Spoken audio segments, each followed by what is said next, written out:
Hello and welcome to another edition of Critical Q&A, the show where I answer your questions that you've left for me in the comments section of my Q&A videos. This is episode number 13, lucky number 13, and so far this has been rolling out just great, and I've got a whole slew of questions to answer today. I hope you think there's some pretty good ones. I do. Some of these have been waiting to answer for quite a while, and we're going to get right to it. Here we go. Ben Culture. What would the world look like if Scientology succeeded in clearing the planet? What kind of reality could that possibly be, and how does it compare to their stated goals for a cleared planet?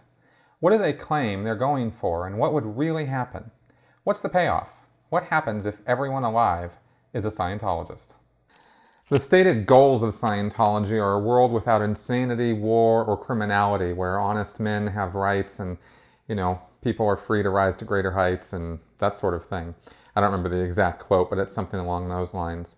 And while that sounds like a very lofty goal and very humanitarian, and it is, that is a nicely stated goal, that's not, of course, what Scientology does.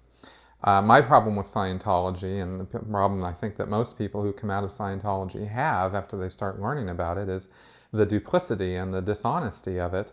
And as you learn more and more about it, and you start kind of getting, if you were steeped in it like I was, and you start getting some distance from it, you start realizing the totalitarianism of it, the authoritarianism of it, the deep, deep level of control, emotionally, spiritually, physically, that it has on its members. And so the idea of a world of Scientology is quite frightening, actually, because that world has been described before in literature, and that book that describes it is George Orwell's 1984. We would have a world very much like North Korea, as we understand it here in the United States, meaning a locked-down, controlled society of people who had to be controlled, because let's be really honest here, Scientology is not capable of doing what it says it can do. It doesn't free people, it doesn't free spiritual beings, it doesn't bring higher states of awareness or higher levels of beingness, as they say, to people. If it did, I'd still be there, and so would every other person who was ever involved with it.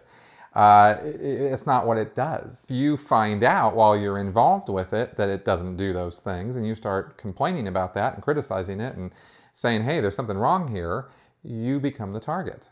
And so you would have a great number of people in the world, if Scientology were to somehow become this huge thing, who would suddenly become targets because they would see that this wasn't what it said it was. It was a duplicitous, authoritarian control system. And they would buck that system, they would fight against it, and then they'd have to be put down. And so you'd have this really grim situation. And then those people who did cooperate and were part of the whole apparatus of it would be writing reports on each other and watching each other, and it would be very, very Nazi youth sort of, people watching, everybody spying on everybody else, because that's the system that Scientology has in place right now. I'm not making it up. That's what goes on in Scientology, and you find case after case after case of that, where Scientologists are writing reports on each other and sending them to the ethics section of the organizations, and the ethics section comes down on people who display any bit of independent thinking or criticism of the organization or anything like that. So if that on a worldwide scale, as far as I'm concerned, would be 1984, and that would be awful. And it would be even more awful because of the fact that Scientology doesn't deliver the goods. It doesn't deliver on what it promises it will deliver. And so everybody would just be pretty miserable all the time. Jolly Dane. The late Christopher Hitchens, a personal hero of mine, often stated that one of the reasons why he became an American citizen was that the USA is the only Western democracy that has a separation of church and state in its very constitution. He was, however, also one of the first to notice and comment upon the paradox that religion seems to saturate everything in America. This includes, but is not limited to, the news, politics, legislation, etc. As a former cult member, you more than most, I would suspect, know that people are motivated by beliefs and ideas. Therefore, the fact that religion seemingly saturates everything, including your highest public office, does this concern you? I find it of great concern, the influence of religious belief on our leaders and politicians and the way that it has saturated the United States at the political levels. The separation of church and state was written into the Constitution, as I understand it, just as much for the protection of the churches as it was for the protection of the government. You know, the idea being that you wouldn't have a state religion, so you couldn't force religion on the people like they had been doing over in England before, you know, pre-revolutionary days. The Founding Fathers looked at that and went, yeah, we don't want to have anything to do with that. And so they wrote this into the Constitution so that churches would be free to practice and have religious freedom. Unfortunately, this has now been twisted around where religion has become a special interest group in the United States, a very powerful one, especially in the South, in this thing we call the Bible Belt, where people think, very incorrectly, that this country was founded as a Christian nation, and somehow it's, you know, one nation under God, and that somehow the United States is the country that God is smiling upon, and all this other religious nonsense that goes along with our government. Our government is just a government. It's a structured government. It's a well put together government, but it's not a religious government. It's the exact opposite of that, and it was built to be the exact opposite of that. And there's plenty of substantiating quotes and information from the Founding Fathers that back up what I'm saying. Religion permeates people's lives from the very beginning of their life. They're raised with it. And where you have these strong religious concentrations, like the Bible Belt or other parts of the U.S., you have people who are raised with these ideas that Jesus Christ is Lord and Savior, and, you know, and is the way and the light and all that sort of thing. And they just don't have any other worldview, and unfortunately, they don't tolerate any other worldview. And that's the real problem with religion that I have, and with organized religion, is the intolerance. So when you have political leaders who bring that intolerance with them to their elected office, well, they weren't elected to be, you know, religious leaders. They were elected to be civic leaders, to be political leaders, and to get things done politically for the good of their state, not for the good of their church. And I think they very much blur the lines on that, and I think that that's extremely dangerous and should be, you know, not part of any of what we're doing with our government. You know, I was talking to somebody at the Toronto conference who was from France, Johnny Jacobson, and he was telling me that in France, it's a very secular system over there. And I said, well, do you have politicians who are religious people? And he said, well, yeah, of course we do.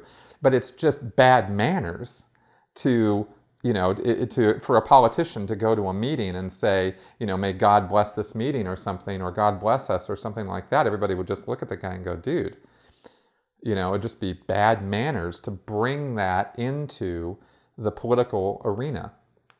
I would very much like to foster the same kind of views here in the United States, because I think it corrupts and pollutes our political system when politicians are making decisions or are trying to cater to a select few in their constituency who have religious beliefs similar to theirs, or they've chosen to cater to those people because they think that those people are how they're going to stay in office. That whole game. I think that whole thing, it just needs to somehow be shunted out. That's my short take on that. Andy Lesser. What do you mean by sexual identity extremists? I'm very curious what that means for you and what you think about it. I've used the word extremists a few times in some of my earlier Q&A videos and maybe in some of my other videos, and by extremist I'm talking about somebody who is willing to go to extreme measures, for example, violent measures, in order to enforce or push their agenda or what they believe is right or true. I don't think violence is justified in just about any context at all, within reason, but I'm just saying in terms of trying to enforce a belief system or trying to enforce one's views on others through violence, I would call that an extremist activity, because it's extreme. It's, you've moved out of the realm of communication, you've moved out of the realm of thoughts and ideas and logical, rational discussion, and you've moved over into might is right. And when you are at that level of decision-making and that level of trying to convince others through force, you're an extremist. That's my definition of extremist. So when it comes to, when I say, atheist extremists or religious extremists or, these kinds of things, that's what I'm talking about, is somebody who would resort to violence and this kind of thing. And when it comes to sexual gender extremists, it's just another issue that people can become violent about. Transgender people, homosexuals, have been, beaten up, killed, simply because of who they were. That's extremism. That is unacceptable behavior in a civilized society. And, into a brutal thug who can't think beyond, his own limited worldview, that's what they do. So I am against that. I always will be against that. I don't see myself ever changing my view on that. I support, the LGBTQ community. I support equal rights for everyone. And I don't support in any way extremist actions being taken against them or any other group. So that's what I define as extremism. Renewed calm. Why do Scientologists use so much made-up jargon instead of perfectly good words from the million-word English language? And if the answer is because LRH did, then my question is the same, only about him. Best reason I can think of is something like this.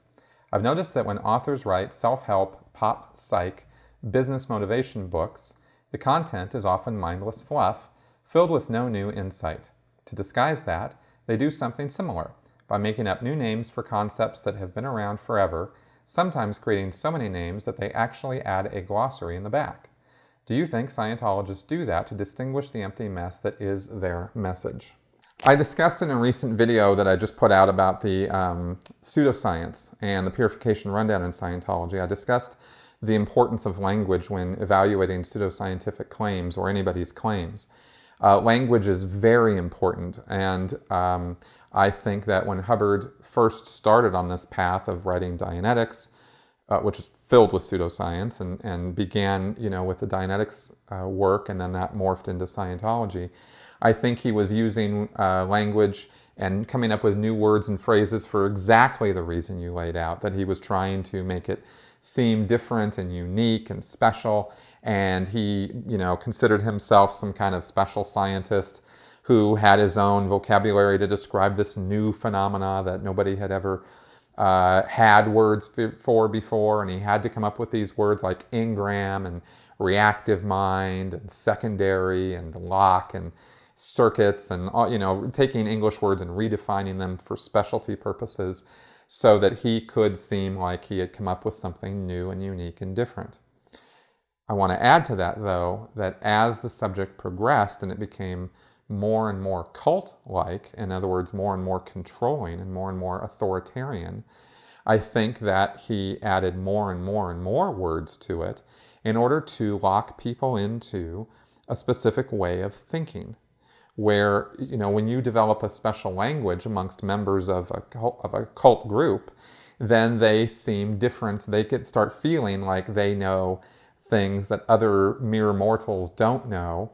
But also, when you start locking them into concepts of how the world works, according to the definitions of the words that you're using, you engage in a kind of thought control where you're creating patterns of thinking. An example of what I'm talking about here is like the use of in Scientology the word WOG, W-O-G, right, which I've discussed before, is technically speaking, like by the definition of the word in Scientology, it's somebody who's not a Scientologist. and who hasn't found Scientology yet and doesn't agree with Scientology yet.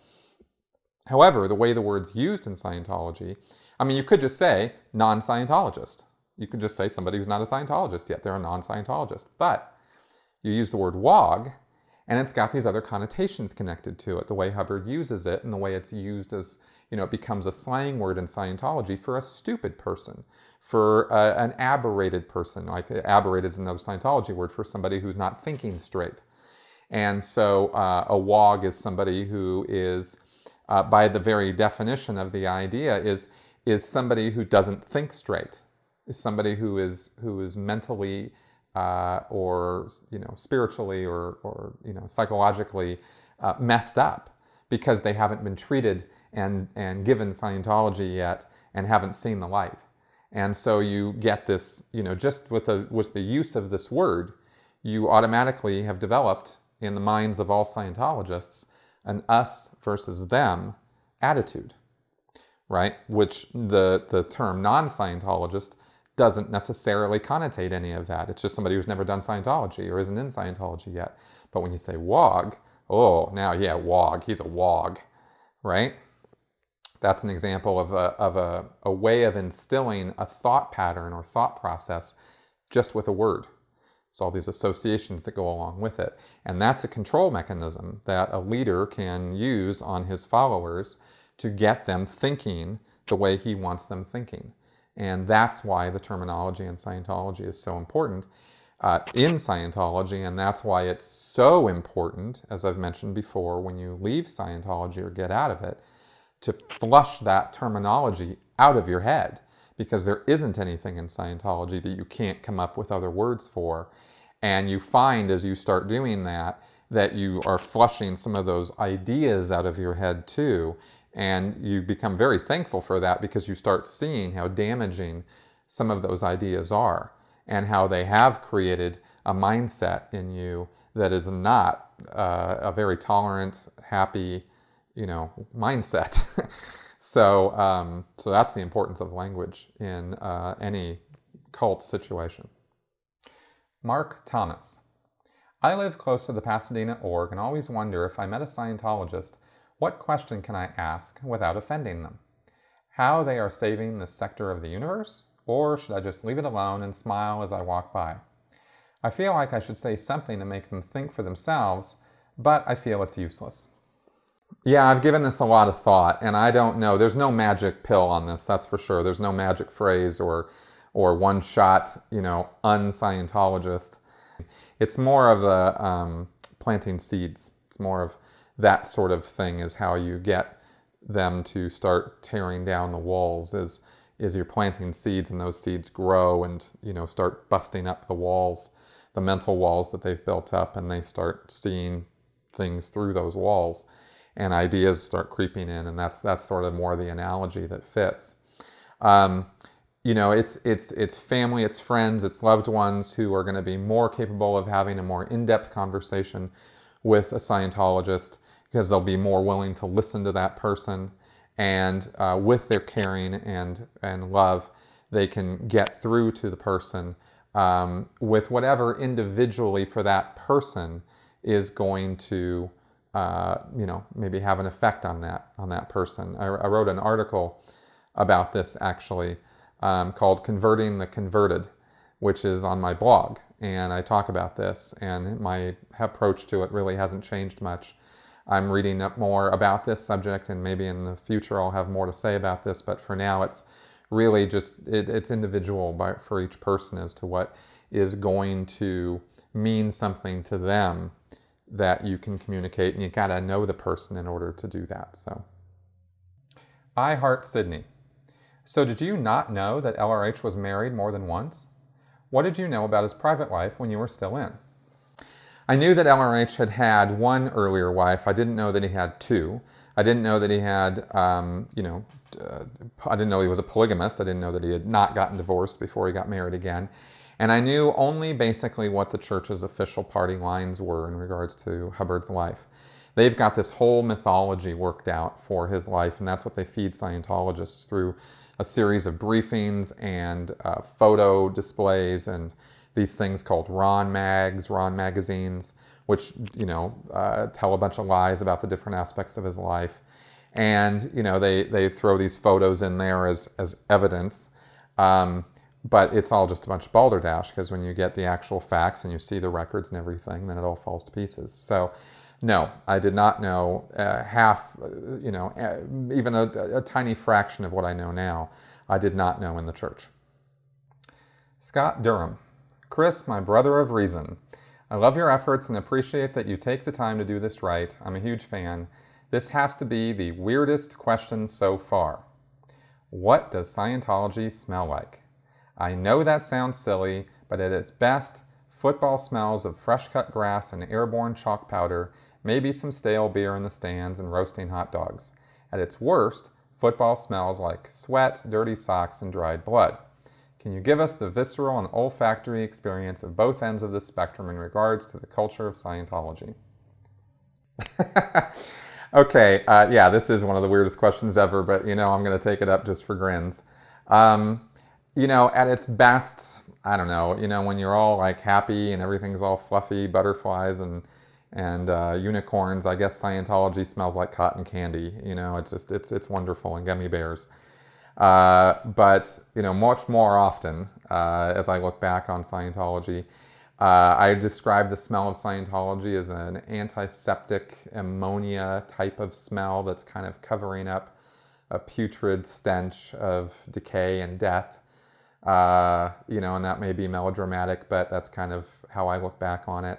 Over all the years of what I experienced there, and the empty ideal orgs that exist now, and the way things were in the Sea Organization, the smell of desperation and sweat, of fear, and terror, that was really a part of our daily life is in the Sea Org. Those are the images and the senses that I get of that time. So that's my best shot at answering that question. Mel76. There is one particular issue that I find confusing and can't seem to find a full explanation for online. Could you please clarify for me the Church of Scientology's position and belief system concerning abortion?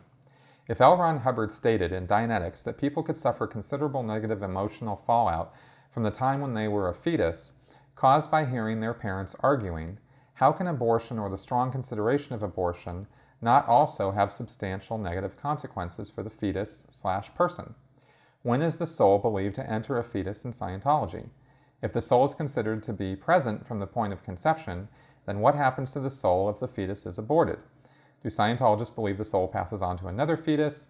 If this is the case, does that new fetus/person still experience negative emotions from being aborted in a past life? Okay, well, you're probably giving it a hell of a lot more thought, Mel, than anybody in Scientology ever is, I can tell you that. Hubbard talked about in the Dianetics book the attempted abortions and the psychological damage that it can occur to a person from attempted abortions. And Hubbard paints this picture in Dianetics that attempted abortions are going on all the time, everywhere, all across America. And it's quite a bizarre picture that he paints from his case studies, which we have later learned are actually Hubbard himself. That's how he treated his wives. And so he just sort of projected that onto everybody else. And it's a pretty sick viewpoint, really. So as far as the viewpoint of abortion in Scientology goes, clearly they're okay with it, because in the Sea Organization and in Scientology in general, if it's inconvenient to have a child, abort it. Nobody cares. They don't really make a big thing about it, especially in the Sea Organization. And unfortunately, I have personal experience of that. So they'll justify, abortion, meaning taking it all the way. And you go to an abortion clinic and you have an abortion. Hubbard's whole thing about attempted abortions, that's attempted abortions, right? So there's a difference. I remember one Hubbard reference where he talks about the spiritual beings, the Thetans, taking over a body, which he called the Assumption, near the time of birth. So, I don't know that that's some hard, fast, bound rule. I mean, I suppose if in the world of Scientology, it could be believed that a spiritual being could connect up with a little tiny body that's still growing. But I don't know. There's no real hard and fast rule on it in Scientology. And if you aborted a fetus that had a spiritual being connected with it, then they just go off and get another body. They don't really think about it too much when it comes to that kind of thing. And if they did, then they just go, yeah, he's going to go get another body, so who cares, right? That's about how much thought would be put into it. Scott Durham. How many copies of the Road to Freedom CD have you purchased and listened to over the years? Does Scientology convince you that those songs are for real? That is surely the worst album ever recorded. Yeah, it's pretty bad. And I never purchased any CDs or record albums. It came out on vinyl before it came out on CD. That's how old it is. And unfortunately, I got subjected to the concert release of the Road to Freedom album when it was first released, I think, at the Hollywood Palladium back in the day, in the 80s.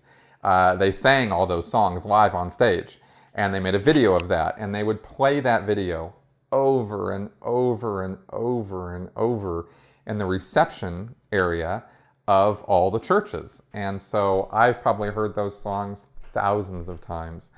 And what's more, one of the songs on that album is called Make It Go Right.